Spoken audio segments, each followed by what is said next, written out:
This is the journey to One Africa. I'm now handing over to the economic freedom fighters. Who is starting? Thank you. Okay, thank you so much. She had a good voice. I was going to sing for her, so I'm challenged. I don't know how to sing. I know how to chant. Thank you very much, General, and the chairperson.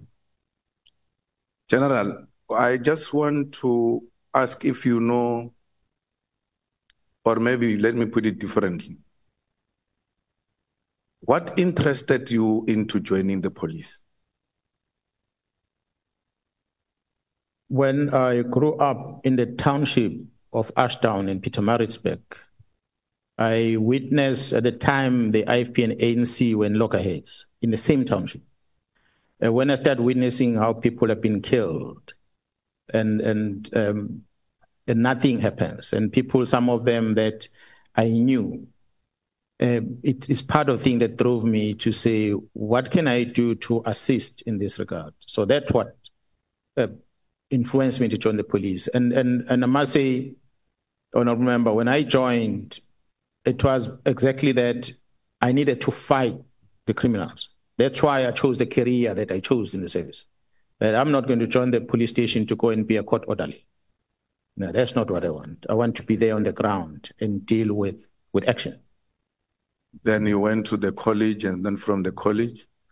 When I trained in Pretoria College, and from there I went to Potchefstroom, the Public Order Police Unit in Potchefstroom. At the time, you couldn't choose where to go. The only option was to become a detective or you become a uniform branch.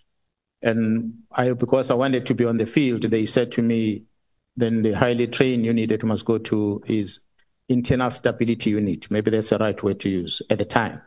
In June 1993, when I joined, it was called Internal Stability Unit, but then later changed the name to Public Order Police. And then how do you arrive at the task force? I became aware of the special task force. When I joined the police, the Internal Stability Unit used to wear camouflage. The camouflage I was wearing on the 6th of July. When the amalgamation happened and the camouflage was stopped from POP, it was directed that POP must be issued with the uniform that the shirt looks the same as pants. It was introduced there, that shirt. Usually it used to be a light blue shirt and a gray pants.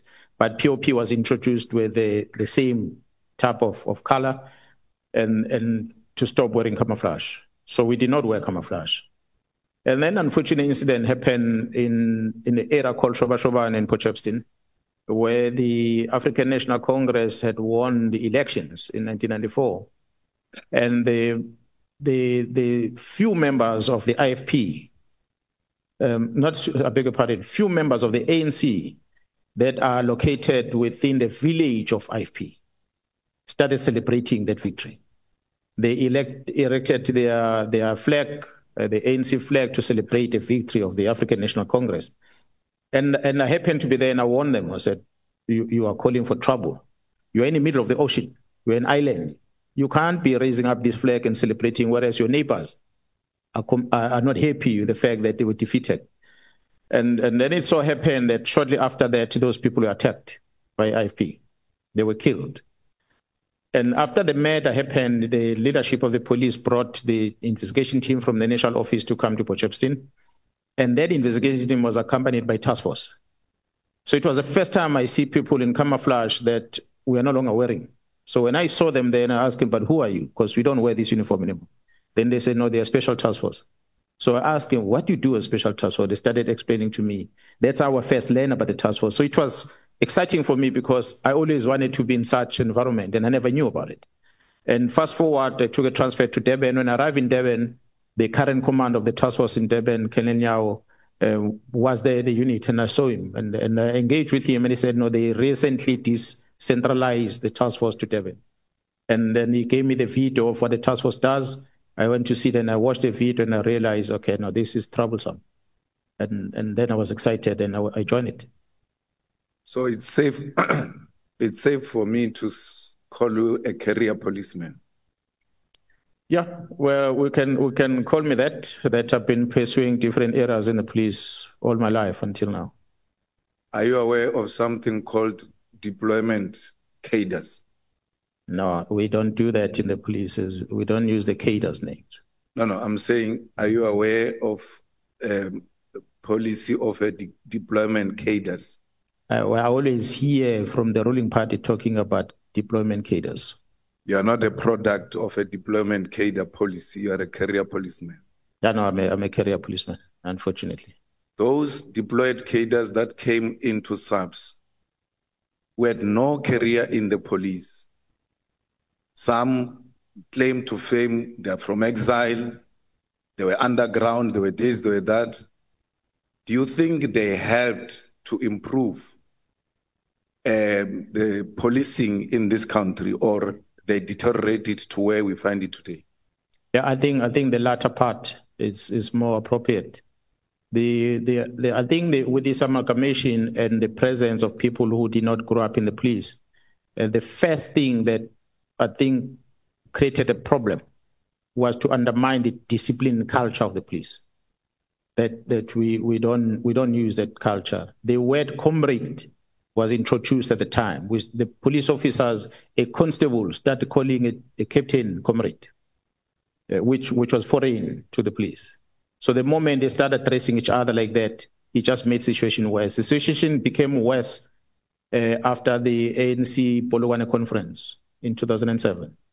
Because while you were there in a conference, when the former deputy president, who became a president later, was fired, that's where we started seeing the real division. Because he gets fired, and the police that's supposed to protect the former deputy president at the time started not getting favors or support from their commanders in Pretoria. And the former president will travel with his members in an armored vehicle where the windows don't open in a 35 degrees heat. And the aircon won't be working. And they will be traveling London bread of KZN. And they'll be calling their commanders for a better vehicle. And they will be told that man is not a president. So we know he must drive in that heat. So the members started experiencing that. So the members within that space started getting conditioned into politics themselves, because then they favor this one who's now not treated bad. Fast forward to that, we then have a conference in Polokwane. The police management goes there, but they don't go there to police the African National Congress conference. They are going there to erect their own marquee tent on the side with alcohol and everything else to celebrate the victory that was coming. And the unfortunate part happened is that the deputy president was fired, won that election in Polokwane. And the return of the leadership back to Pretoria changed everything in the police, because we started getting a recruitment to join political parties within the police premises in Pretoria, within the protection services in the main. The division of the police got affected the most is the PSS that protects the VIPs. The members were recruited to join COPE as a political party by police generals in the police premises. So that was just the beginning of the downfall of what followed thereafter. So you then start hearing senior officers in the police started calling comrades, comrade. And it became the terminology used throughout. And yeah, I think that amalgamation and the presence of the people that regarded themselves as politicians was the downfall of the discipline of the organization. And that road went even worse in the crime intelligence. Yeah, well, the members of crime intelligence might not necessarily have been politicians per se that are involved in the road, but the leadership that arrived at crime intelligence were comrades. As I said earlier, you arrive in, you are an executive member, you're a senior member, you find people know the system inside who are junior, and they capture you. They manipulate you. They make you live a comfortable life, and you are happy with that, but you don't pay attention on what they are doing in the bottom. So that's exactly what happened there. The SD leadership might have been from the political party coming to crime intelligence, But their intention was not the bad intentions. But when they arrived, they found these resources within commissions that make available to them. And they took those resources and these resources made their life comfortable. And it just became a culture without realizing that these members that are making this life comfortable, they are actually causing more damage internal. So when these leadership are moving, and anyone that comes as the leader, they want to capture the person. And this one goes and the other one comes in, they want to capture. It became a culture. And I must say, the culture that developed might not necessarily be a political culture, but the greed and members within the service that started getting involved in business and started getting interested in money. They might not necessarily be politicians themselves. They were pure police officers. But because they knew how the system works and they saw these sinners that don't know the system, and then they started manipulating it. So both ways, then you could blame the senior police officers, although junior, as well as those ones that came from outside the organization. But in the body of, I hear the leadership, in the body of the crime intelligence, were there no cadres who were claiming to come from Bogoto in the ANC underground intelligence and all of that, who joined the intelligence, not as leadership, but as operatives? Yeah, they now get involved in these covert operations, but they don't have necessarily the skill or qualifications as career policemen. Sure, there's a lot of them that arrive like that. There was a lot of them. We've had a system that we're trying to work with in the police of the former non-statutory force members that needed to be rewarded in some degree within the service that were employed in. So they arrive at different levels. Some of them were constables, sergeants, and up the ranks. The others that came on the senior level, but others grew within the service. So how do you become now the acting national commissioner? I don't know whether I should thank my grandmother, wherever she is, because I was sleeping and I was going to wake up in the next morning to travel with the National Commission of Police to visit Mpumalanga province. When I get a phone call from the General Ladla, who was in charge of the presidential team, then he says to me that the minister wants to see me in the morning. I did not know the reason for that call. I then had to phone the chief of staff at the office, actually spokesperson of the Minister of Police at the time, who was a spokesperson. That general was a spokesperson of the National Commission, Gerald Taylor, because he was the National Commission of the Police. I phoned her and I told her, say, we're supposed to be traveling in the morning with a police jet to Mpumalanga. I've been called by the minister, so I'm no longer traveling. I don't know what he wants. But ordinarily, because I'm from the Special Task Force at the time, and I'm in charge of the component that deals with Special Task Force and all these high-risk operations, from time to time, if the presidential team have got some risk that they've identified somewhere, they always call on us to come and provide that technical support on them. I thought maybe there's something that might be a threat, either with the president, team, or somewhere that the minister wanted to talk about. I arrive in his house and he says to me, the president wanted to see me, so I must go and meet the president. I went to the president and the president says, I've now taken a decision to appoint you as the acting national commissioner because we are suspending Gerald Cele based on that procurement of that building in Pretoria. So it came as a shock. And that was that. That's how I was appointed. Who's the president at that time? President Zuma. Who's the minister? Minister Mteto, Nathi Mteto, the late. And then how do you leave that position of acting? And ceremoniously so, because I was frustrated with the role that the minister was playing over Mdluli over time. And I felt that I cannot be able to work within the political space in this fashion. If this is how the people operate or occupying these positions supposed to interact with executive authority, I'm not willing to take instructions of this nature because they are not right.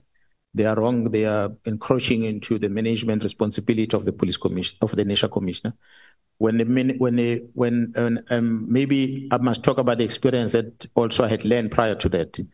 Mdluli is the only general in the South African Police Service that was ever appointed by the panel of ministers. in the history since we started in 95 to date. I said the Act only allows a minister to appoint an initial head, nobody else.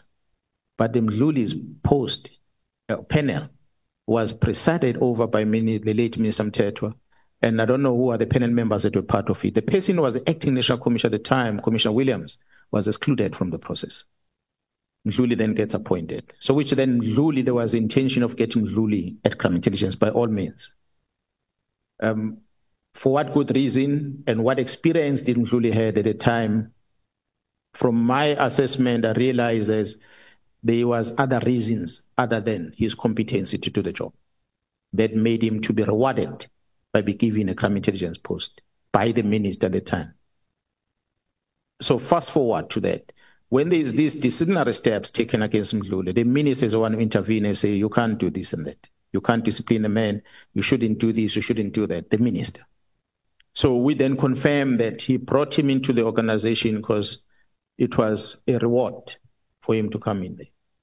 And so that conflict and having assessed these things, and I must say, Honorable Chair and members, I did not know about the Guptas before until Sheraton Hotel in Pretoria, when I was invited to meet these gentlemen by the late minister who says, do not use City Press and Sunday Time to advertise. We always advertise posts on those newspapers because they've got a big footprint in the country. We're looking for something, we advertise on those newspapers. And the minister says, don't use those papers because they are not helping, they don't want to transform and so forth. Use New Age. Yeah, well, I thought, okay, maybe we need to rotate papers, maybe New Age must have an opportunity. I didn't even know what is New Age. Then I went to the office. When I presented this thing to the management, they said to me, you know who owns New Age? I said, no, who owns it? They say the Guptas. I said, okay, so what is wrong at the time? Remember, I'm coming from operations side. I don't even know what this Gupta is about. They said, no, these ones are implicated politically in this fashion and that fashion. Besides, they don't have the footprint equal to what Sunday Times and City Press has. So if we advertise through them, there are a lot of people are not going to get information anyway because they don't supply their papers across the land and breadth of the country. So that's how I got to expose. So taking those and adding them together, then I realized I'm in deep in a political space here, and I'm not comfortable with this, and I cannot take it. I'm either going to fight with the minister, which is going to end ugly. Let me tell the president that this is not what I signed for. So it's either the president allows the minister to do what he does, or he let me go and go back to the operations and chase criminals. So that's how the president decided he's going to bring someone, and then Jarpiaga came. And indeed, I were to sit at home for a year without doing anything. Now, when the minister communicates to you not to continue with cases against Mdluli, how does he do that? Does he write a letter? Does he call a meeting? How does he communicate that? Please stop cases against Mdluli. Yeah, he called me into a meeting in his residence.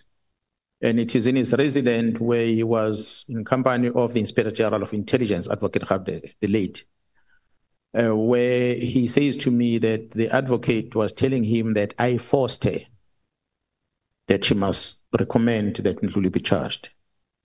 That's where we had a debate because I did not force her. And I told the minister, if you want me to do what you say I must do, put it in black and white. And they did not want to put in black and white. Instead, he instructed the Inspector General to put it in black and white so that I use Inspector General's recommendations for me not to charge Mdluli. That is on a disciplinary part. But on the criminal part, it was not the minister directly, but it was Advocate Mkhwebi from the NPA. I hope the members have got Advocate Bredenbach, who's an MP here, who's a member of this committee. Perhaps she must come and sit here and talk to the ad hoc committee and explain what was her role on that case, because I understand that she was the one who was holding that criminal case against Mdluli, where she was instructed, from what I was told, to withdraw that case from court that had already said. So why did she then comply with that instruction? I have no clue. Now, when you communicate to the president that we're engaged in some illegal activity which I didn't sign up for, How do you communicate that to the president? Because the president would have ordinarily asked for something in a written form. What did they say to you? Or did you write to the president? How did you communicate this to the president that there's something going on, which is not up to what we are expected to do as police? It is unfortunate that I did not write to him. I went there in person. So I had a one-on-one engagement with the president about it. And you're correct, honorable member, would have expected the president to conduct some investigation on this thing. But the president didn't. He simply said, okay, if you're having issues with the minister, just give me time. I'm going to appoint someone else to take over from you. And that was the end of the meeting. And that's President Zuma we're talking about? That's correct. We did not do anything about this matter when you communicated to him that we have been invited into doing wrong things? Yeah, no, they didn't do anything about it. Now, why do they put you at home after releasing you? They went to fetch you from your position, ask you to come and act, and then when you say, I can't be part of a criminal syndicate, you are sent home. What do they communicate to you around that time? What is the reason of you staying at home? Honorable members, when I had met with the minister, I called the entire top management of the SAPS and I told them what transpired in the minister's residence. And I told them that they must prepare themselves, that they are all going to be fired and they're going to be victimized because whoever is going to come in is going to come with a mandate that perhaps will say they must get rid of everyone. Some of the senior managers took me serious, others did not take me serious. But because I was prepared for that, indeed that would happen. Maybe Gerald Pierre must come here and explain why she did not allocate me a post for that long and allow me to sit at home and throw a salary every month. She will have to come and explain that because she was the boss. She's the one who's going to have to come and explain that despite my experience, as I've displayed here, that she will choose to appoint junior people to go and act in positions that they did not have much of experience of, whereas I'm sitting at home.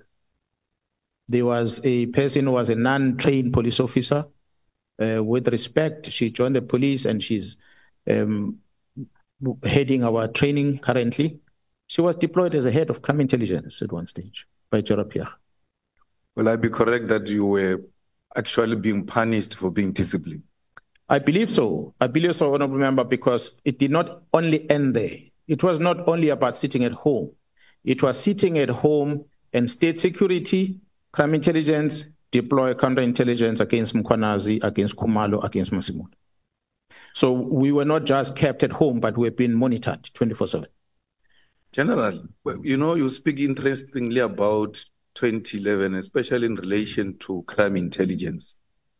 What was happening in 2011? Well, some of us for sure were very young, we can't remember properly. What was happening in 2011? Because you keep on referring to 2011, and we're trying to imagine what really happened in the crime intelligence in 2011, which you see it now and gives you those flashbacks of what happened in 2011. I said, honorable members, I wouldn't want us to maybe go too deep back, but many things were pronounced, ventilated at the Zondo Commission about intelligence, things that were happening. I will invite you to go and read that report again.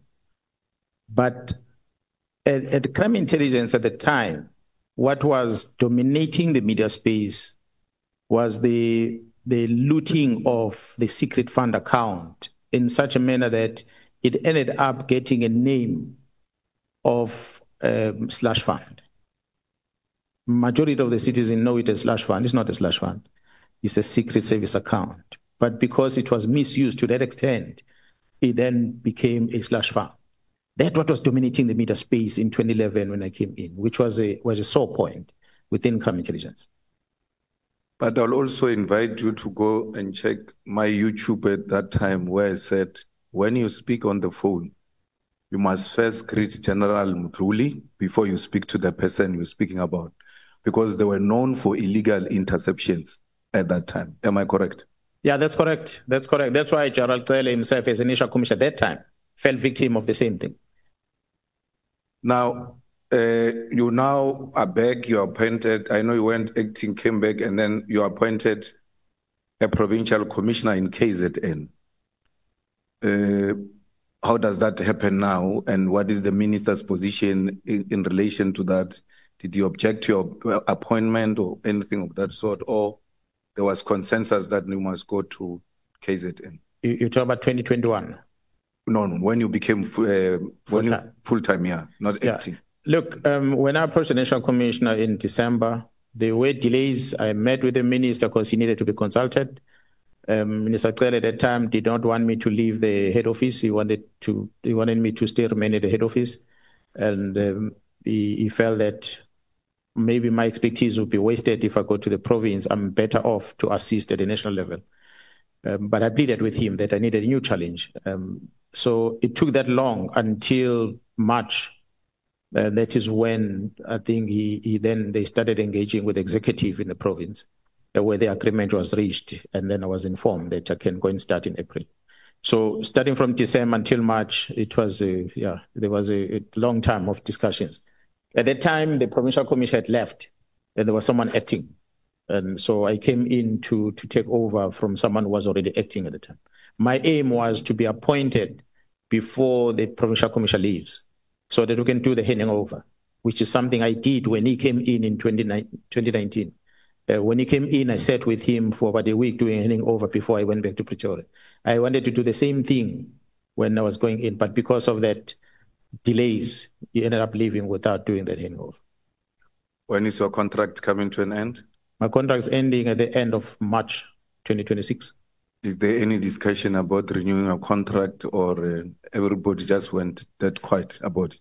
No, there's no discussion. The discussion, according to the rules, can only start 4 months before. So we're not there yet. We're not yet there? No, we're not there yet. Okay. Now, General, the political killing task team, according to your explanation, I don't know if they were calling it PKTT at the time when Balula was saying, we need to do something with the killings of councillors and all of that in the province. And they were assembling of a team that was working on that before 2018. So before the president made that pronouncement in Maritzburg, what was that called? It was not a team, honorable member, because you had a prioritization of the investigation on cases that involved politicians. That's what was done. But they identified a detective per police station, per district, to take those dockets. If there's a politician killed, it must be given to the detectives. But that detective was taking those dockets on top of other dockets that a detective has. So if you have a murder of someone somewhere and so forth, we have other 10 murder dockets that you must investigate. Then we have this additional one of the politician. The prioritization of the detective to investigate will be equal amongst all these dockets that he has in front of them. And a matter of fact, you might prioritize a matter of a 80-year-old woman before you prioritize a matter of a councillor of 30 years old. So then there was no prioritization in terms of investigation by the team. But it was not, correction, not the team, but those detectives that we identified, they were scattered all over. So they were not working as a team.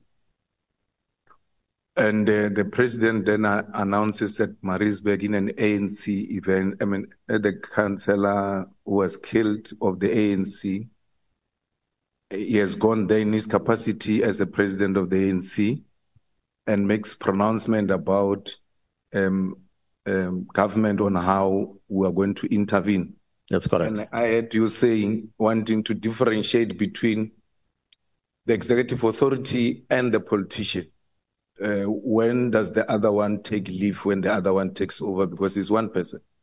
They're interchangeable. And that's a dilemma that we face, honorable member. I'm glad you're asking that question, because the members are going to claim overtime for protecting the executive member, whereas the executive member is on a campaign, political campaign, and addressing these political parties and the likes, using the state vehicle, using the state petrol, and using state protection. And we have nothing else to say but to finance that, because that's what is currently the norm. Same with the president. You'll fly with the president to his private engagements, whether he goes on holiday, whether he's at a political engagement, whether he's at an official government engagement, he needs protection. He remains a president. You can't divorce it. Wherever he is, you must be there all the time. So when he then speaks, like in this case, he's dressed in the political regalia. He wears a political tie and is accompanied by his comrades, not the leadership of the executive of the province, but the political leadership. But he pronounced things of government, of what this minister is going to do, and that minister, and that minister, and that minister. So legally, if we're to ask me whether is that right or not right, I cannot answer. Because he remains a president. Whether he's sleeping, he remains a president. Whether he's in a rally of a political party, he remains a president. We have a duty and responsibility to protect. We have a duty and responsibility to act on what he tells us. But of course, whatever he communicates, it has to be structured in government. I think that's why after announcing it there in that political setup on the 18th, the ministers meeting on the 21st, he came to this house in Parliament to announce the establishment officially of this interministerial committee. So I think that's where it became official government thing. He might have initiated it from the political side, but he made it official when he came here. And it became a formal structure. Maybe if we continued with that pronouncement and never came here, we will still be asking ourselves question whether was what we're doing a political decision or a government decision. But because it was confirmed in the House when the President addressed the Parliament, we take it that it was an official government position. Now, the PKTT then gets established, you are involved, Khumalo is involved, you are running the thing. You are in charge of this team. And one morning you wake up to hear that dockets are in Pretoria of something that is your baby. What happened there? Did your own team got so compromised that when they were told to bring the dockets, they could not give you a hint that someone is calling for dockets in Pretoria? Because the way you're explaining the relationship and the engagement you had with this PKTT, it's in such a way that it's so intimate that no one can just come and say to them, do this, and then they don't bounce it back with you before they act. What really happened there? Was PKTT infiltrated and compromised, and an underground operation took place and took the dockets to Pretoria without your knowledge? Honourable Member, I'll invite you, perhaps, if it does happen, that General Khumalo arrives here and appears before this ad hoc committee to be able to explain, because he's the one that gave the instruction to the members to bring the dockets to Pretoria. I said yesterday, and I'm saying again, I was not very pleased with him, because when all that happened, he had not told me about what was happening. So when I was engaging with him, as I was confronting him, he said, you know what, there's just too much politics. I've been complaining about SBIA ever since to the National Commissioner, but whatever I say doesn't matter, it seems like it. And the SBIA continue doing what it's doing. While this side is having the crime intelligence that it's trying to deal with, and is having challenges there, and is seeking assistance from the head office, from the national office, and is not getting the assistance. So it's a man who started getting frustrated. And I think when this thing came to him, he just felt, maybe let me just get rid of this, because the National Commission maybe is not assisting and stopping it. Let me push it aside and focus on my things. And that's why he omitted to then make me aware. He simply gave an instruction to a colonel. He said, Colonel, go and fetch the dockets that are investigation, bring them here, as per this letter. So that colonel told the ones in Durban, they say, bring these dockets, and the dockets were transported. That's how the dockets ended up in Pretoria. When I became aware is when they wanted to bring these dockets back. That's when I asked him, because when I heard about it, I wrote him a letter. I said, I'm told these dockets are in Pretoria. How did it happen? That's when they responded to say they were moved in this fashion. I understand that, General, about Khumalo, but your members, the individual members who are in the PKTT, who've got this high credibility and are executing the task expected as their commander, as someone that you work with, apart from whether Colonel called them or Khumalo, why didn't one of them communicate with you? Because this is I'm trying to establish this effective machinery that you are saying. This is the most effective machinery we have at SAPS. Why is not the senior ranks, these investigators, these people who are dealing with the actual issues, why are they not giving you that information that General Khumalo or whoever said we must bring the dockets to Pretoria? Only to hear after. I mean, you gave a very good example that someone comes into your house, he takes your things and then he goes away with them and says, when I was at your house, I took 1, 2, 3, 4. No one can do that at my house. It will never happen. That you come into my house and take something and I don't know about it. So what really happened to these members who are so loyal and so active and so disciplined that they can't tell their commander, only to be embarrassed that his dockets are in Pretoria? Yeah, honorable members, the command and control, when it's effective, such then happens. Because our structure and our working arrangement was that the members that are doing the job, they understand and they know their commanders. They don't bypass that process. The center was holding. So at the center of this operation was General Khumalo. So when I was getting briefing, Khumalo and the leaders of certain groups will come and brief me about the work they do. I will not engage with the individual member directly. So I was always engaging them in a formal structure all the time when I'm engaging with them. So the problem started in January, as I said. I also learned from General Khumalo that the members are not happy. So when I asked him, what do you mean the members are not happy? He said, because they were supposed to get awards during the Excellence Awards and their names have been removed. They're told they're no longer going to be recognized with anything. That's when I went to meet with the members myself. Because when he phoned me, he told me that the members are not happy. So I went to meet with them. For the first time, I had a one-on-one with them. And I asked him, they said, Gerald, we are disappointed. I still said to them, I'm going to give my allocation of one table of 10 people. Come as my guest. Come and sit there. They said, no, we appreciate Gerald, but it's better we don't come. So that was the first time where I had a one-on-one engagement where I got to feel the pain in their eyes. This is January, long before the letter is written. The dockets are taken. I started feeling the pain in their faces in January. Fast forward, the same January or February, there's this instruction of the reduction of the workforce of this team. At that time, I conclude that it is because of the budgetary constraint. That because the budget approval has been reduced, we can therefore not have this total workforce that we had. I accepted that. We are running towards the end of the financial year, reprioritization that must happen. So I did not challenge it.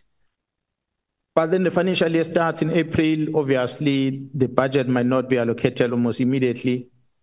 But again, the team that is authorized to continue the work as a new submission is made in April 2024, it still speaks about the reduced number of deployments. So I concluded that it means the challenge is the budget. That's why the reduced number.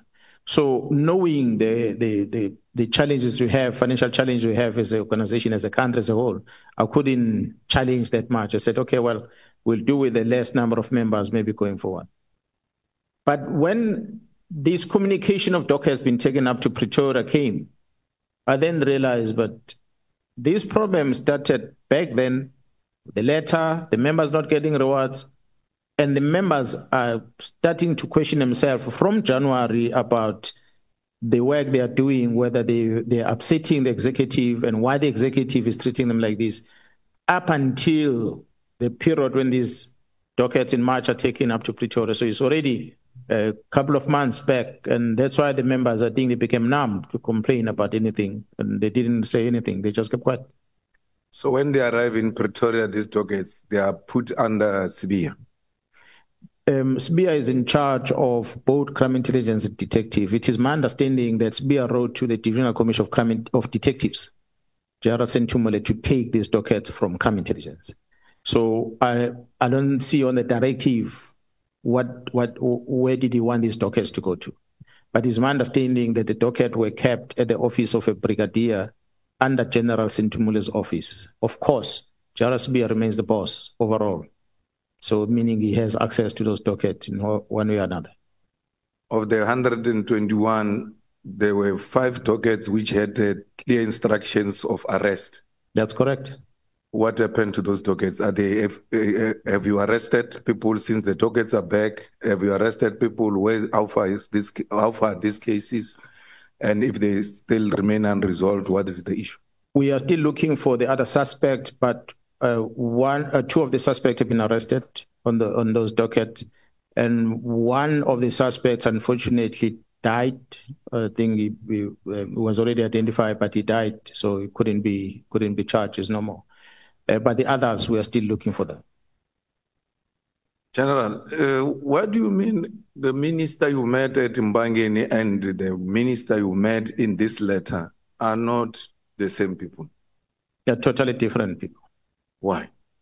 I asked myself the same question, Honorable Member, because when I approached the Chief of Staff, when I called him on the 2nd of January after learning of the letter, after seeing the letter, it was my understanding that the relationship between me and him will allow for him to secure the meeting with the minister, as he did before the minister came into the police.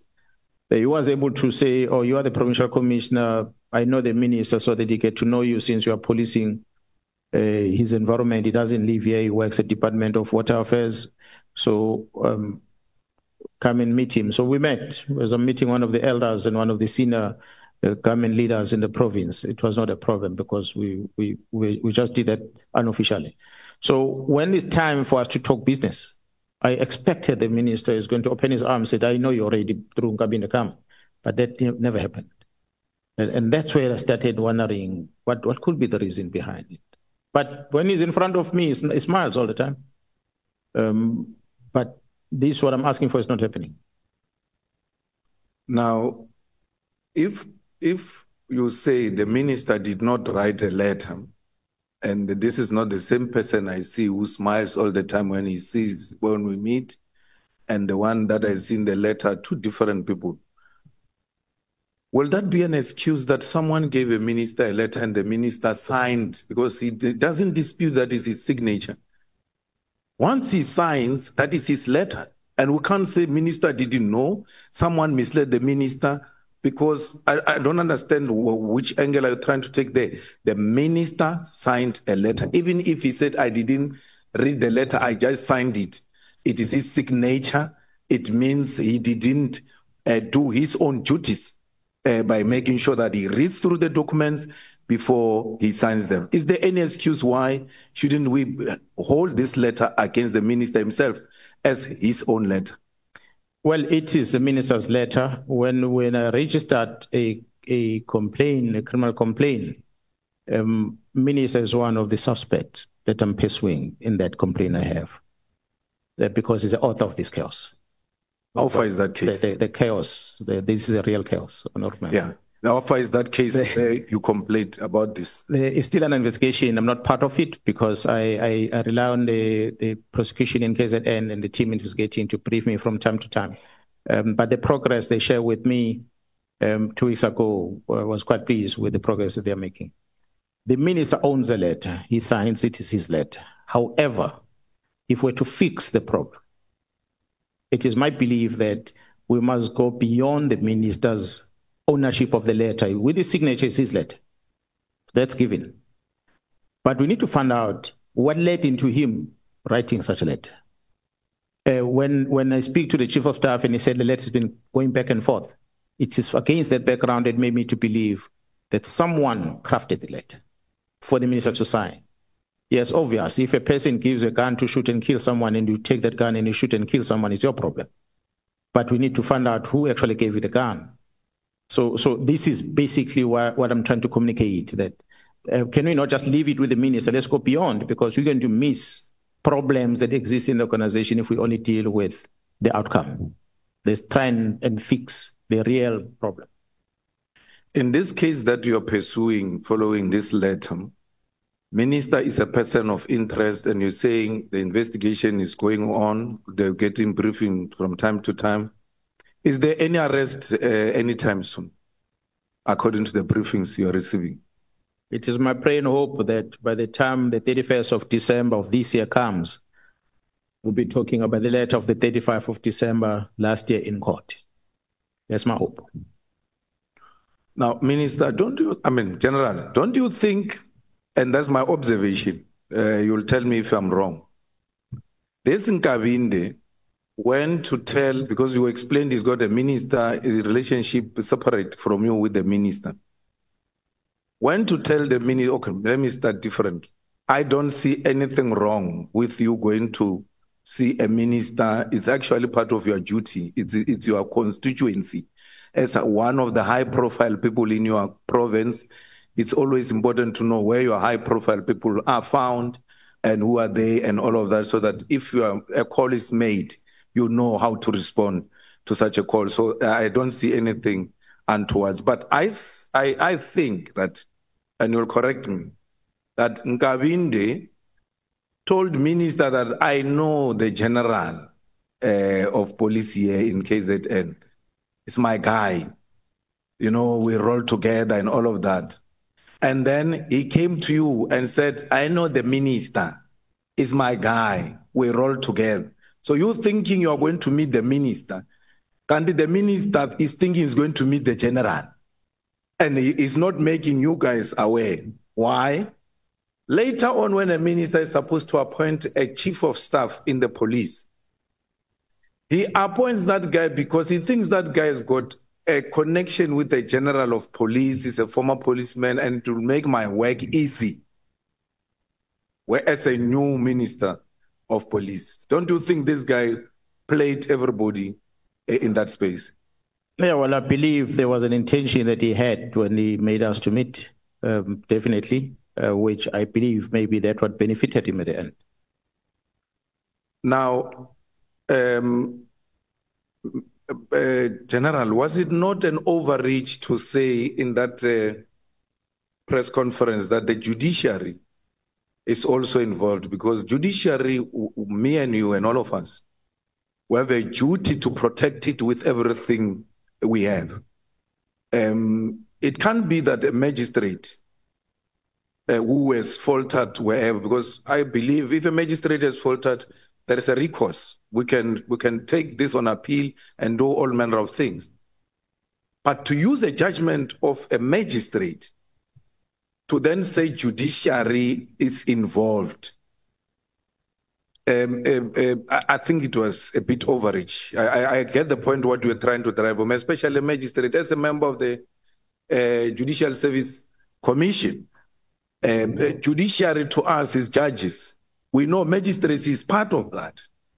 But when you are asked to give example of these judicial people who are involved in this wrongdoing and were given a name of a magistrate compared to what we had at the press conference, I think there was an overreach there. Honorable Member, I had said earlier, unfortunately, you'll appreciate at the Madlanga Commission, there are two presentations that are done there. It's an open one and the in-camera. If this ad committee were to adopt similar approach, perhaps maybe engaging the Joint Standing Committee of Intelligence, you will hear things that might shock you about that, what you believe is a judiciary, which is judges, how the judge gets involved in the mess. Is that your evidence, General, that in camera we're going to hear explosive things about judges? Yeah, it's there.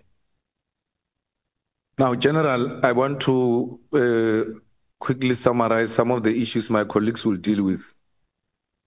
Do you know, or before I go there, when you realize the minister is not giving you an ear, the minister is not listening to you, and it looks like these things are proceedings, the same way you did when you were acting commissioner, did you try to reach out to the president, or did you reach out to the president and tell the president that there is this illegal activity that is about to happen and please intervene as the executive authority?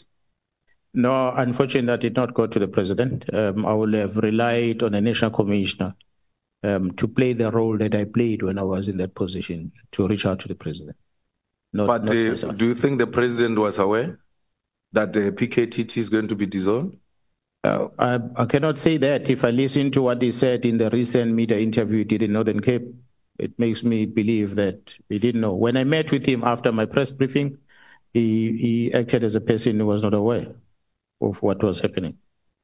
Do you know the relationship of President and Paul O'Sullivan?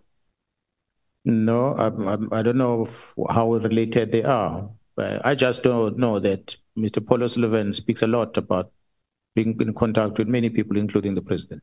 So I have not gone deeper into establishing the type of relationship they have. Does he have do you know of any relationship between him and one of the president's advisors? Mr. Paul O'Sullivan? No, not I know of. I know that there is a lot of talks about engagement, I think, with Mr. Chauke and amongst others. But again, it's something that it's communicated out there, but I never really got deeper to investigate the type of relationship that is there. Through our own intelligence, were you able to establish that Paul O'Sullivan is a member or a former member of M16? Well, I have not necessarily got the briefing in details from intelligence in that regard. I've heard the talks about it. I don't have the full briefing. What is of interesting is that he's got citizenship in 3 countries, and that makes me wonder. And he seems to have been a person who got angry when he was disturbed by being removed from the ports of entry in South Africa, the main port of entry at the time, which was Johannesburg International Airport. When he was removed, he did not take that kindly. So it will make me conclude that there were some things that were happening in that airport that made him angry. So we'll be correct to say Mr. Paul O'Sullivan is one of the rogue elements that are destabilizing SAPS and wanting to capture every senior police officer at SAPS, and if you don't cooperate, he start engaging in blackmailing activities. With no doubt, I'm going to invite the parliament through the structures of intelligence or structures of security and whoever structures you can come up with, to look at the time of Mr. Robert McBride Turner as the head of IPT. How they were interacting with Paul O'Sullivan. Bank movements, money movements, the meeting venues, the cell phone locations where they meet, how they engage in terms of investigation. I'm saying this to the members because it is that which Mr. Nkabinde told me, who is now a chief of staff at the office of the minister, that operations of IPT were planned, coordinated, and executed at Paul O'Sullivan's house. That was his words to me. So I'm going to require that such be investigated in details, because the phone will put McBride in this place, will put Paul O'Sullivan in this place, will put Nkabinde in this place, and others.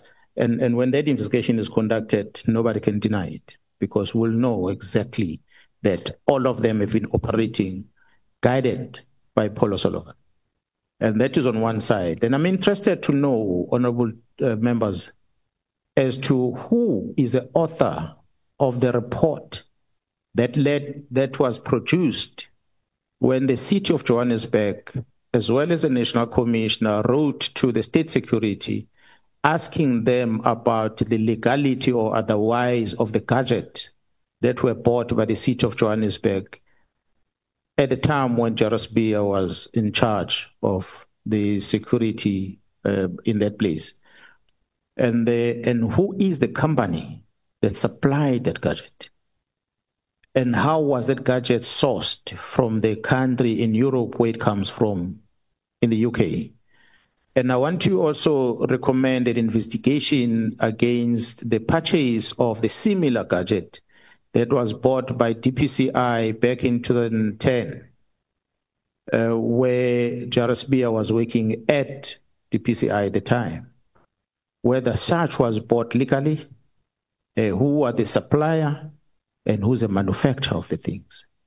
And I'll want the parliament to check every financial records of Mr. Paul O'Sullivan and all the individuals I've mentioned, and so that we're able to trace and draw a conclusion whether is Paul O'Sullivan a clean man or is an agent.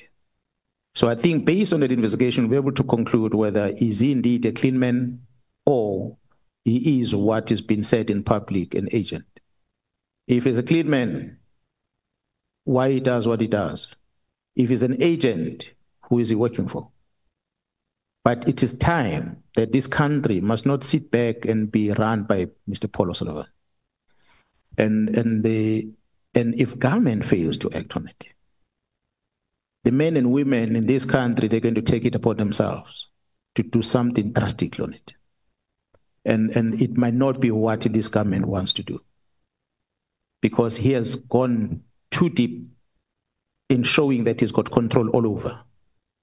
And maybe lastly, I might ask the members to say, if you ever heard of any report that is deemed to be classified, that's supposed to expose the wrong that has happened, such reports be interrogated. And one of them, IPET has a responsibility to investigate criminal things. When you hear the Minister of Police says, I've got a report from IPET that is classified, then you need to ask yourself a question. You are not an intelligence structure. What do you do with a classified report that you don't want to release? As IPET, what is that report doing in the Minister first place? Because IPET deals with the criminal case docket. Whatever you investigate must get into the case docket, and that docket must go to court. Why will it go to the minister and the minister goes out public and say, I've classified this report, I won't make it public? So these are the things that might need to be checked, because it is when the system of government fails.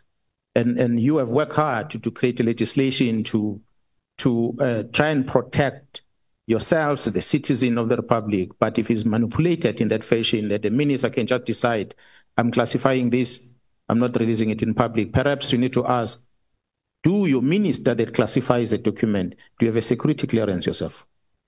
So how do you classify something if you yourself are not vetted? You don't have a security clearance. So what gives you basis to classify something? So those are the typical examples that I'm talking about that might need to be checked. The problem in the law enforcement is so serious in this country that's why I'm saying, if these things are going to be centralized in a national commission, then it might not be fixed. There's too many problems that exist. And if we start looking at how can we decentralize some of the things, we lessen the risk against this country. And it's a serious risk, honorable members. So that's why I'm going to end on that response. Well, General, I don't understand why would a bully like Paul O'Sullivan, who is a person of interest because he's suspected to have brought some certain gadgets in the country, is now involved in the destabilization of the security cluster, is so deeply involved. Why is the National Commissioner, or including yourself, not opening a case on crimes against the state? Because when you are engaged in the destabilization of the security cluster, you are a national security threat. And therefore, a case should be registered against you, and he must be investigated and be arrested, because he has been going on for a very long time. He has become untouchable, he has become a bully, and it looks like everybody is so helpless around him. What makes it like that? Why are we not opening a case at that level as police, if we have this kind of information to verify the authenticity of the things we hear, so we legitimately investigate him, especially on crimes against the state? Yeah, well, I think majority of the things that are happening that Paul O'Sullivan is doing at the head office, and the authorized people that are closer, that are affected, that should be assisting us in such investigation, that should be acting on it. Myself, I have not necessarily pursued anything because I never really had much details of what. I will hear him talk about things. What triggered me, first time that drew my attention to him, when he published through the media, he published the photos of Gerald Patlane, who was the acting national commissioner. When he published the photos of Gerald Patlane's house when it was still under construction. And then I started asking myself a question, this house was finished about a year ago. How did he get hold of these photos? That was very interesting to me, that it's not like we're investigating now and you go to the place, there's construction, you take photos. But he shows a building, a structure that was under construction a year or two ago. And he started with a complaint later and he says, this man was building a house of this amount and this is how he was paying for the house and so forth. if the Paul O'Sullivan is going to come and say the National Commissioner, and I said to the National Commissioner, this, we need to open a case against this. If Paul O'Sullivan is going to say the National Commissioner owns a property here and here and here and here and here, how does he afford all these properties? How did he get the information? So we always say that you get, I'm sure majority of citizens in South Africa experience that you get a phone call from a company and they market, they want to sell you something. And you ask them, where do you get my number from? They say, no, we got it from marketing, whatever things. The reality is our communication, our contact details, our personal information gets to be shared with third parties without our authorities. That's a reality. And nothing much happens on it. We see it with the marketing happening on our phones. And then we see with people that act to be activists like Paul O'Sullivan that are going to start publishing things that you wonder, how did he get hold of these things? And if those things exist, why didn't you open a case and get them registered? But he doesn't talk about the case. And what disturbed me the most, which I said to the National Commission, I don't understand how you keep quiet about this. When the National Commission was appointed, Paul O'Sullivan came out public and he said he was given the names of people to profile. He himself said that the presidency gave him names of particular number of people to profile whether they are suitable or not. And he made the recommendation who is suitable or who's not suitable. And some of us didn't know that. When a national commission is appointed, it means his profile went via Paul O'Sullivan to profile. So if that is true, it therefore means the president had invited him to come and give advice at the presidency. And that becomes a serious risk for us. So, but I said to the National Commission, it affects you. If it was me, I was going to open a case, but I don't think this thing should be allowed because this man is saying he's now making a decision as to who becomes the National Commissioner, please. General, I want to follow up on the drug cartels. Every time we're told of a big five, and a big five, my understanding is that it's a drug cartel. And when we are asking for the names, we are told of Matlala and Molefe, who are now in jail. But they're not in jail for drugs. They are in jail for a gun that is connected them to some celebrities and all of that. Meta and all. For Transnet, DJ somebody and. How do I conclude that these are the big five of drug cartels? Because they're not charged with drugs. And like you said, the drugs are a big problem. Not that others are not a big problem, but the drugs are the ones that are going to destroy the young ones. And when we are asked about this big five that deals with drug cartels, we are given two people who are in prison, but they're not charged with drugs. How do I conclude that indeed these are members of the drug cartel? Well, remember, the details can be presented by the team as a covert operation. They have the details about it that I might not be able to talk to it. However, a strategy of arrest, of an investigation of a case, you might arrest a person, although in this case you are labeling them as part of Big Five, and the Big Five is involved in this drug syndicate. We might not arrest them for the drug specific, but the bigger investigation that talks about drugs is there, but the charges that we are putting against them are something else. It's a strategy we employ in the police to keep people behind bars until we are ready with a bigger case and we throw it in. A typical example is the same strategy we employed in KZN when we were dealing with the AKA case. And we arrested a whole lot of them for other cases, just to keep them in custody until we were ready with the main case when it was matured and we could identify all of them. And then we started charging all of them for the murder of our celebrities. Otherwise, they were already in custody. So similar strategy we are doing on these ones. We are taking them for other cases. We are adding any other case because they've got many cases. Safe to say, with respect to the case of the death of that employee at Vereeniging, Mr. Swart, it had nothing to do with drugs. It was tender issues there that involves Mr. Mleef. But the murders of these DJs is drug related. When the picture you're going to see when the matters gets to court is that this one thought he's clever by stealing this one's drugs and he starts selling them, and this one then killed him. So not to say the victim is a clean man on drugs. He died because of something that he did wrong to this one. So we have a consignment of over 200 million rand, for instance, if I use that as an example. The police in the organization is there to identify exhibit, you book it in the SCP-13 register in the police station, you leave it there. If it's such big thing that you transfer to another safer storage place, which in this case will be a forensic lab if it's drugs. But it so happened that in KwaZulu-Natal at one stage, there was a consignment found in Durban. And our laboratory in Durban is at Manzimtoti, which is about 10, 15 kilometers away from Durban. And they did not have a facility to keep such consignment of drugs. And the next place where we take these drugs to is Pretoria, where we keep these drugs in the bigger storages. But it so happened that case that the drugs were entered into the SCP-13 register of a police station, booked out the same time, and transported south of KZN to Potchefstroom, and locked into the offices of the PCI that had no one guarding it.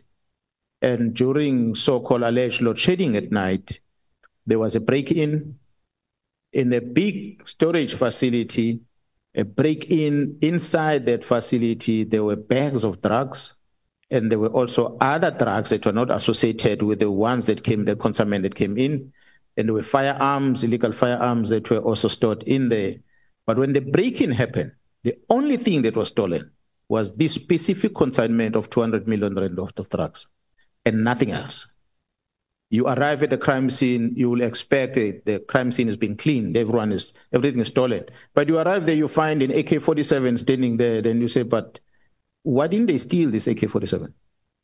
Then you realize the mission was not the AK-47. The mission was drugs. So they came to collect what is theirs, and they took it away. They left everything else untouched. And that made us conclude that it was a plan break-in. Because the question we are asking TPCI, why did you allow these drugs to come to your offices? And there's no one guarding.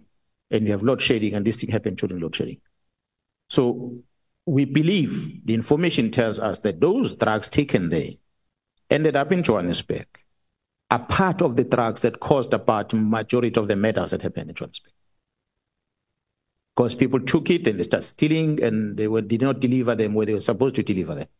And that's what caused the unhappiness from some of the people. So yes, we are not talking about the drugs on the arrest of Mlife, but drugs is part of the problem that leads into the murder. The charge is a murder, but the reason is the drug that comes as a result.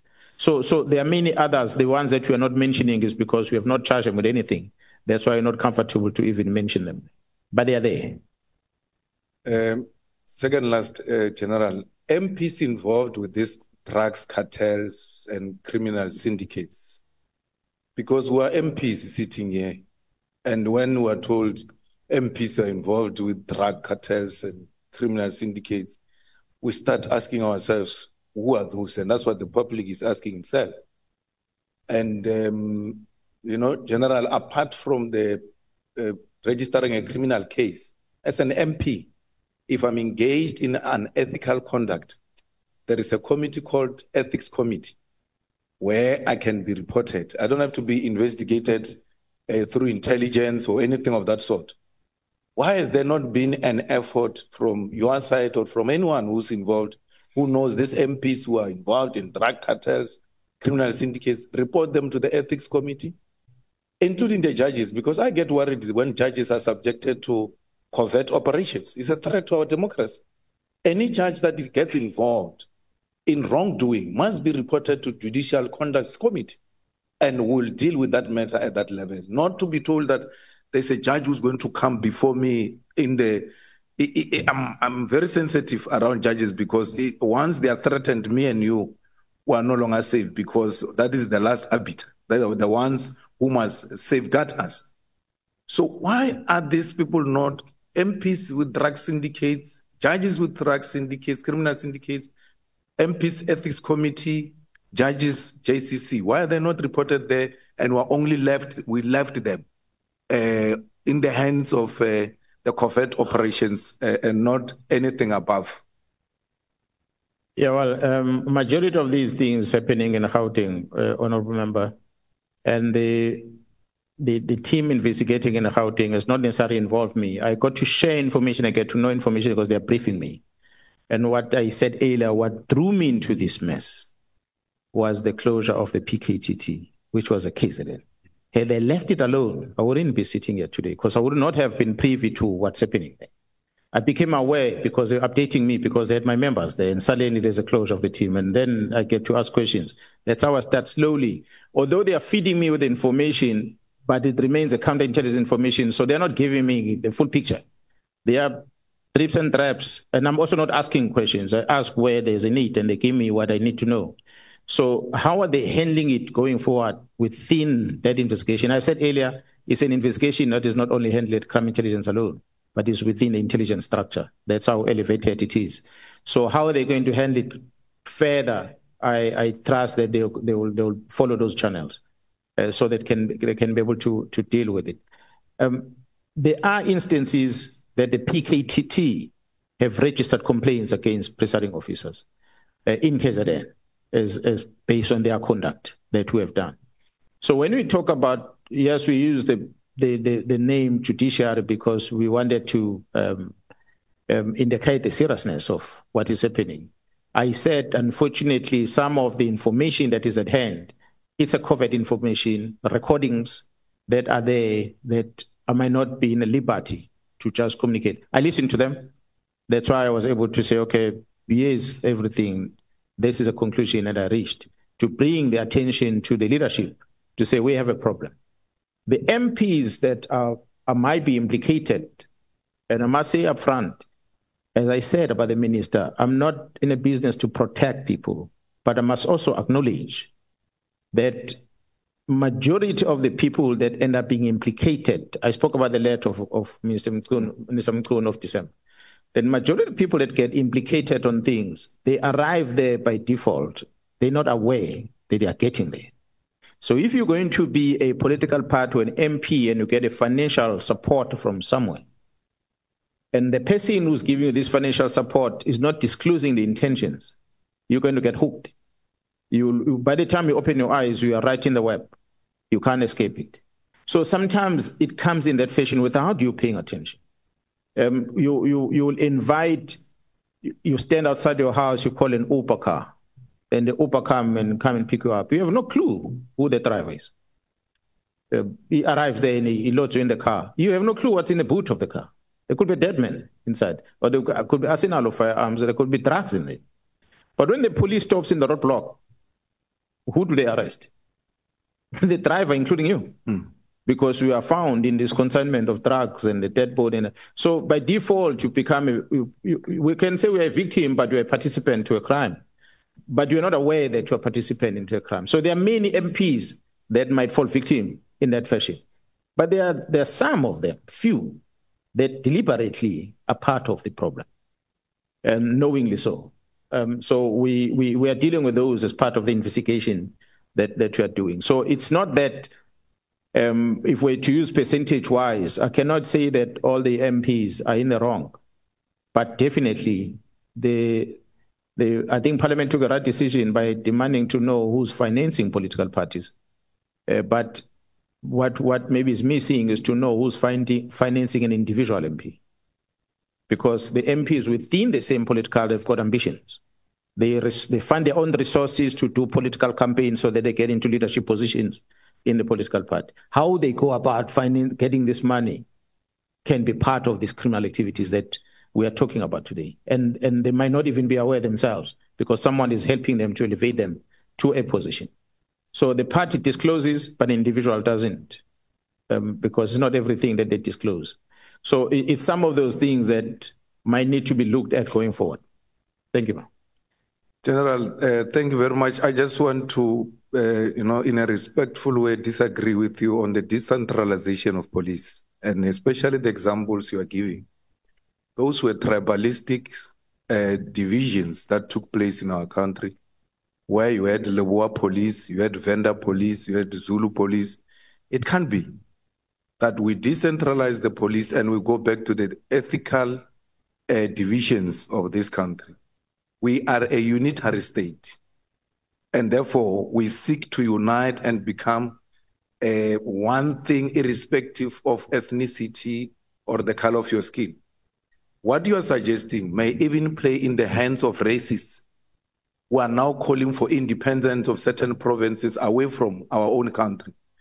And we think that perhaps you need to re-look into it. I agree there shouldn't be one individual with so much power. But how do we democratize it without decentralizing it? I think that's a debate we can have even beyond these walls of parliament. Thanks, General. Yeah, no, thanks, Chair. Honourable Member, I agree. The decentralization might not necessarily mean exactly to be like the homeland, as it were. I use that as an example. But then I went further and I said, there are many countries, first world countries, that are structured like that. That one country has got a federal system and they've got the local system in terms of influence. And certain examples, honourable members, was that to have a person in a national office to worry about an assault case in a locality, it's something that we might have to look at whether can a local police that does not have to account here be able to carry such docket. So those are the things that we might need to start discussing. Whether is it something that falls under the provincial government, whether it's something that falls under the region, if it were, we have to discuss. But the ultimate, what I'm talking about, for instance, maybe using this opportunity, honourable members, is that we adopted a culture of organizing ourselves as an SAPS in line with the district model that the president came with. I've argued in the BOC, Board of Commissioners, many times that this is a wrong structure that we've adopted. Because we are structured to our point, our end result is court as the police. So however we organize, we must organize around the court, not organize around municipality. So that could be part of the things that says maybe the provincial delegation of this power might not work. Maybe we must look at how the NPA is structured, must look at how the justice themselves, courts are structured, because they remain national, but they are kind of independent at the provincial level with the jurisdiction of how they operate. So when we set up our own structure as a police, instead of having district commissioners, we need to look at this district that covers at times 2 or 3 court jurisdictions becomes a problem for the performance of the police in terms of taking matters to court. There's some of the things we need to engage on, but research is needed. Whatever I'm proposing will need to be researched. And we're not going to make a reference to the homeland security, but we have to make a reference to the first world countries, how they do policing and what is good. And that is simple, more about efficiency, not about ethnicity at all. I disagree. I also agree with that one. We can't use the tribal issues that we did before. And the national legislation must remain the one that is a founder, regardless whether it is centralized. We must still account in terms of the legislation. Thank you, Chair.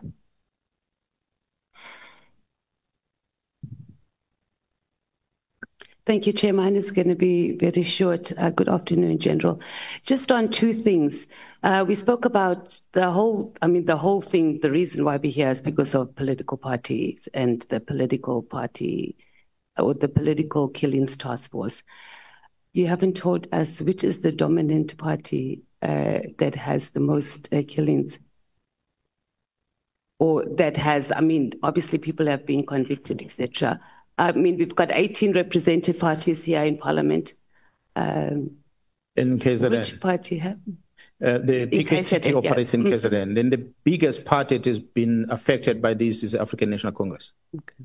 And I think that's where this whole investigation started. IFP, DA, and then EFF have also become victims, but by and large, it's been within the African National Congress. And I qualified that last time when I presented that the policy, we believe that the policy decision that was taken by the party to decide who becomes a mayor instead of people voluntarily on their own campaigning contributed to that on one side. On the other side, the access to the resource in terms of tenders, the controls or the influence that the people that are sitting in certain position has over the officials in terms of these tenders that are issued there, it became another contestation that lays into. That's why when we're doing the categorization of the people that we're going to prioritize, city manager or municipal managers, procurement officers within municipal managers, the CFOs were part of the category of people that we must prioritize. We are talking political killings, but we look at the case, it's not only politicians there. You have these officials because the motive is a matter because of a tender. So, and the person killed is an official. So we take that and prioritize it. That's how we're investigating. So to speak to the issue of political involvement or political capture, I can say, of the justice system, and we're probably pushing it here a little bit, but I'm just going to... President Ramaphosa, you said in 2018, made the decision at an ANC meeting that we are going to establish the Political Killings Task Force. And I'm asking this question not to, and it mustn't be misinterpreted of the capacity and the job that the task force has done, but that this task force was used to deal with organizational matters, to deal with organizational ill discipline. So state resources were used by the ANC to be able to deal with their party leadership battles. How would you respond to that? Yeah, that's why I said, had the president ended with that outside that house address on the 18th, and there was never any other address in government, after that, I would have agreed with you saying that it's been a political thing from the beginning to end. It might have started political. Government that leads society today in this administration are the political parties that came with the manifestos and they told South Africans, this is what we're going to do for you and the likes. And the political decisions and the proposals sold to the society leads into elections, which leads into the formation of government. So when the government execute their work, they execute exactly which they promised as a political party when they were campaigning. And that's what ends up into a policy of government going forward. So if the president then addresses people and make pronouncement as a politician, he comes back into the house and he officiate that as a government position, then we cannot say it's a political decision. It's a government decision. So such as an example I made, political parties, once they are in government, they are government. Any decision coming out of the committee cannot be said it's a decision of this and that political party, because there are others that are not here. It's going to be a decision of government that comes out of the ad hoc committee. But because they have access to government and to parliament, they are able to make that decision. But I'll park it there for now. The other question was on, you mentioned, I think it's in Annexure NSM 3 and 4, where you spoke about the Richards Bay minerals. In KwaZulu-Natal, perhaps you can speak to us directly on that. How many companies have requested services from the police exclusively on their premises? Do you have that, or is it something that happens very often? And I ask this in light of other crimes that are happening that might even exceed what is going on in companies, and also the political killings and related matters as well. I must say, Honorable Chair, honorable members, that as far as I've been in the province of KwaZulu-Natal, I've never received any specific request from a company for a specific protection. The meeting or the deployment of members in Richards Bay to go and work at the Richards Bay minerals.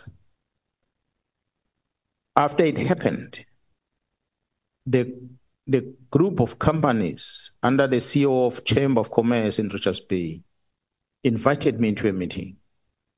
I think the meeting was held in one of the hotels in Richards Bay, where I had to explain to them, why am I giving preference to Richards Bay Minerals with deployments. Why am I not prioritizing them as a provincial commissioner? It was a painful meeting because I had to say to them, RPM have got connection in high places. That's why they've got a dedicated deployment. That deployment is not controlled by me. I can't get involved with. As a provincial commissioner, this is what I can do to offer the service, and these are limitations that I have. If they can help me to meet me halfway, I'll work on it. And then we agreed that, okay, we're going to help each other going forward. But the issue of RPM had to be addressed with the minister. That's why then there was an invitation for the minister to come in so they can talk about that issue. But it was a first for me to experience such, and specifically members deployed to go and work for the company. Other than that, it was just an incident that was not much of course. We did not necessarily spend much resources. But you'll recall when we had the looting during 2021 unrest, the interest that was expressed by majority of the ministers surrounding the safety of South African brewery. Only that company was of an interest to many ministers, and the rest of the companies who had been looted at the time. There was no calls to me about them. So that was the only one that had happened about South African breweries during the riot. And then after that was the Richards Bay Minerals. But the Richards Bay had a total deployment. I understand that they wanted to come and explain themselves how it came about. But the police management has got records, money spent and resources deployed for that. And according to you, General, do you know who's the contacts they have in high places that did the deployment to Richards Bay Minerals? I do not know. The answer when I queried my boss, the answer was that the presidency. Now, presidency constitutes many people. There is a president, deputy president, ministers, DGs, DDGs, many senior people, advisors that are influential in that office. So I don't know exactly who in the presidency has spoken to the National Commission about that deployment, but that's what I was told. It's the presidency. So it's something that just troubled me. But what made it worse, I think, honorable chair members, the CEO of that place stays here in Cape Town. He runs that business from here. I had invited him into my meeting. He met with me once before that incident. So I thought we built a good relationship with him, that if he has issues, then we can talk about. And I deployed out of my own those few members that were to assist with the investigation without being asked by anyone. A year later, when there was no success, I pulled him back. Instead of him coming back to me and say, Jerome Connors, you gave me something that was helping me. Can you keep it on? Maybe we're going to discuss, because they were not there for Richards Bay. They were there to investigate cases. But what they ended up doing was to service the mine, not investigating the cases I asked them to do. That's why I pulled him back. So if he wanted the type of services, that's why when the directive came and says, send them back, and I said, now it's no longer about this case anymore. It's about the safety of that area. So let me make the team bigger so that we can go and service everyone. Unfortunately, I was overtaken by the head office on that one. So it's unfortunate, because those members ended up doing what they did in prison, which make us to talk about them today. And the last question, the ministers that sent you WhatsApps to protect SA bureaus, are you going to tell us? No, it was a phone call. It was not phone calls. Okay. Yeah, it was one of them was a former minister at the time, called me. I cannot remember the other ministers that were calling, but there were a couple of them. That what triggered me, because you don't get a call from one person, you get a call from different people talking about the same thing. But they worry that what was presented was the safety, because of, I think, those gas cylinders and whatever that they are using, that spingo. The fear was that if such were to catch fire, the impact that it was going to have in the community, in that area as a whole, was going to be severe. Then my question was, why did you even give a license for the company to operate in such a built-up area? If you have that risk, take them away to the bushy area somewhere and make sure that you set up perimeters that nobody must come and build there, because you want to avoid this thing. So if it is such a risk, it means it can happen anytime. Route or not route, it can still happen. And when it happens, you can have to ask questions. Why did you authorize it to operate like that? Or maybe they were there before these build communities came around. Why then did we allow these communities to come close to it, if that is a risk? But, well, I have no authority over that. I guess the city will decide on that demarcation. Thank you, General. Thank you, Chair.